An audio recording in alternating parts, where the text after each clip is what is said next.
all happened, I recently went through like a rehab process a while ago, about 7 months ago, for various drugs and a lot of alcohol, too much alcohol, and I met this man, John Baker Saunders, in there, and he's a bass player in Chicago, and subsequently after I got out, we hung out there for a while, and decided to start jamming. We started playing at little blues clubs and stuff around Minneapolis, and then he came back to Seattle with me, and we had some time off and some Pearl Jam stuff, and we contacted Lane. I've known him, he's a friend of mine for a long time, and just wanted to get together and jam, and we started playing little shows around town. We only had like 2 rehearsals, and made up songs on the spot and kind of forced him to sing, and it was pretty cool. We played a bunch of shows at this place called the Crocodile Cafe, and it was just Barrett Martin was our drummer. He got some screaming trees. I always wanted to jam with him, and took off from there. And since the shows were going so well, we kind of decided to go in and do an album, and we did that. We did the music for that in about 7 or 8 days, which was one of the quickest things I've ever been a part of.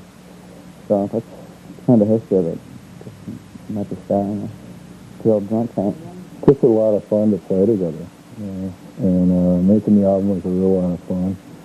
And everybody pretty much had, you know, their own input into it, you know, and that was a good thing about it, because there was no, like, band concept, and everybody was kind of free of the constraints of what they were doing before to, like, just make this, and everybody contributed to it.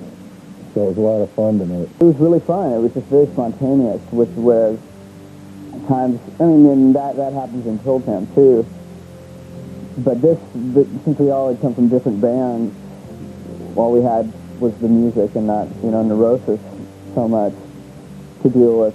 So it was very spontaneous and fun, and it was a lot easier probably than other albums that I've done before. It was just real quick. We did it so. And the songs were like 7 or 8 days, and Lane came in and did them at night, and it was just really cool. I can't even believe it's done. You know, it was just like, you know, went and did it. Yeah. Do you think that you would have been able to cope with something like this, say, a year ago? No way. No way. I mean, I wouldn't. I was so whacked out of my head that, you know, I could barely even do Pearl Jam things, so I would always talk like I'd like to do a lot of things, but that was just talking through my addiction. So I would never have had the confidence, first of all, to do it, or just to, you know, to maintain it. It was so cool now having focus on something and not being stuck all the time. Drunk and running around the hotels on tour and breaking things and peeing in elevators and all sorts of things.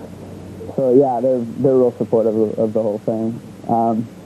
And it's more of a confidence thing, too, because I never really had a lot of confidence. I'd let everybody else in the band kind of just do things and go, oh, you're okay, and now it's like, oh, I don't agree with that, and or whatever, and I think they're psyched about it, and actually a couple of them came out and visited me when I was out there, and I've been friends with a couple of the guys for a long time, so they're glad they're not seeing me blacked out and things up like I did for so many years.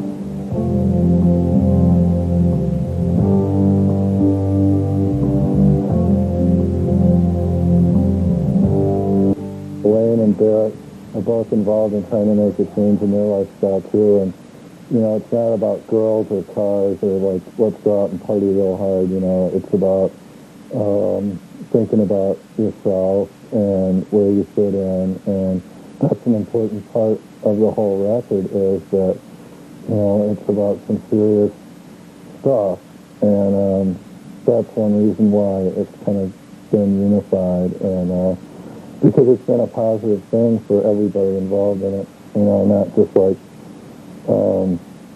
another project, let's think of something, you know, to write about or whatever, you know, and everybody in it has like a personal investment in it.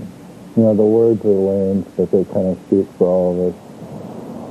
Seattle's an interesting town. It's generally very rainy around here, so people rehearse a lot, and there's a huge, unfortunately, there's a huge drug scene up here, and people drink a lot up here. I think that's part of the whole city. So maybe a lot of darker elements will come out because of that.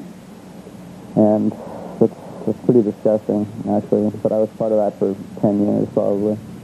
And like Baker was saying, what Lane is singing about is what we're all going through and struggling with to keep ourselves clean and sober, and the things that come along with that, the emotions that come up, the things you have to deal with on a day-to-day basis without getting yourself drunk and hiding everything. So I don't know if it has a geographical quality or not. But this is why I'm rambling right now.